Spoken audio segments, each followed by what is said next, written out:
अगर आप भी एक टैक्स पेयर हैं तो ये वीडियो अंत तक जरूर देखें, खासकर अगर आप कोई charitable trust, religious institution, political parties या फिर रिसर्च संस्था से जुड़े हैं तो इस वीडियो को अंत तक जरूर देखें। इनकम टैक्स डिपार्टमेंट ने हाल ही में ITR 7 नोटिफाई किया और ये फॉर्म खास तौर पर उन संस्थाओं के लिए है जो इनकम टैक्स एक्ट के सेक्शन 139(4)A, 139(4)B और 139(4)C, इसके साथ 139(4)D के तहत रिटर्न फाइल करते हैं। वहीं आपको बता दें कि PTI की एक रिपोर्ट के अनुसार सभी 7 ITR फॉर्म्स अब नोटिफाई हो चुके हैं, जिसमें से ITR 1 जो कि सहज है और ITR 4 जो कि सुगम है, उसको सैलरीड इंडिविजुअल और स्मॉल बिजनेसेस के लिए तय किया जाता है। उसके थ्रू वो अपना इनकम टैक्स पैसे देते हैं। ये फॉर्म 29 अप्रैल 2025 को रिलीज हो गया था और वहीं ITR 7 जो इंटरेस्ट वगैरह के लिए होता है उसको 11 मई 2025 को ऑफिशियली नोटिफाई कर दिया गया है।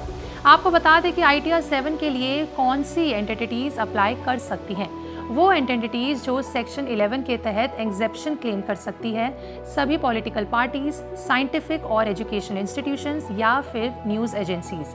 इस साल बड़ा बदलाव कैपिटल गेन्स रिपोर्टिंग को लेकर भी हुआ है, जिसके तहत ITR 7 में अब आपको कैपिटल गेन को 2 हिस्सों में रिपोर्ट करना होगा। पहला जुलाई 23, 2024 से पहले और उसके बाद का। इन दोनों को अलग अलग दिखाना पड़ेगा। वहीं आपको बता दें कि 23 जुलाई साल 2024 के बाद से रियल एस्टेट की सेल्स पर लॉन्ग टर्म कैपिटल गेन यानी LTCG पर टैक्स 20% से घटकर 12.5% कर दिया गया है बिना इंडेक्सेशन के। पहले ये टैक्स 20% विद इंडेक्सेशन लगता था। अब इंस्टीट्यूशंस के पास ऑप्शन है पुराने और नए रिजीम में चूज करने का, डिपेंडिंग ऑन एसेट्स और परचेज और ट्रांसफर डेट का ऑप्शन भी होगा। टैक्समैन के VP नवीन वाधवा ने कहा कि ये बदलाव कैपिटल गेन के मामले में काफी क्लैरिटी लाता है, खासकर ट्रस्ट और इंस्टीट्यूशंस के लिए। तो अगर आप किसी ट्रस्ट या फिर एग्जेप्टेड इंस्टीट्यूशन से जुड़े हैं तो ITR 7 के नए अपडेट को अच्छे से समझ लें और सही से इसको फाइल करना बहुत जरूरी है। ITR फाइल करने से पहले कौन कौन से डॉक्यूमेंट्स की जरूरत पड़ती है, आइए ये भी जान लेते हैं।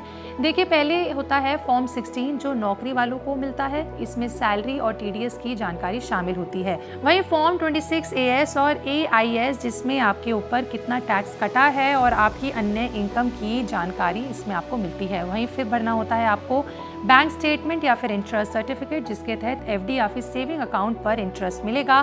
फिर इन्वेस्टमेंट प्रूफ जैसे PPF, LIC, ELS आदि में निवेश के प्रमाण।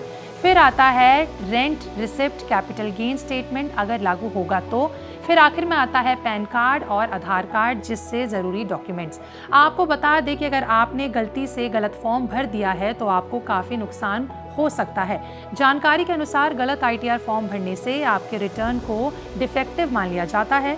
हमेशा इनकम सोर्सेज के अनुसार सही फॉर्म चुनें। जैसे ITR 1 होता है उनके लिए जिनकी इनकम सैलरी, एक घर से किराए या फिर इनकम या फिर ब्याज से आती है, कुल आय जिनकी 50 लाख तक होती है। फिर आता है ITR 2 जिसके पास कैपिटल गेन जैसे कि शेयर, प्रॉपर्टी बेचने से मुनाफा, एक से ज़्यादा प्रॉपर्टी या फिर विदेश से हुई इनकम होती है, उनको ये ITR भरना होता है। फिर आता है ITR 3, ये उन लोगों के लिए है जो बिजनेस या फिर प्रोफेशन जैसे डॉक्टर, वकील होते हैं, जिनसे उनकी कमाई होती है, वो ये वाला फॉर्म भरते हैं। फिर आता है ITR 4 जो छोटे व्यापारी या फिर जो प्रिजम्पटिव टैक्सेशन स्कीम चुनते हैं, जिनकी आय 50 लाख से कम होती है या उतनी होती है, उनके लिए होता है ITR 4।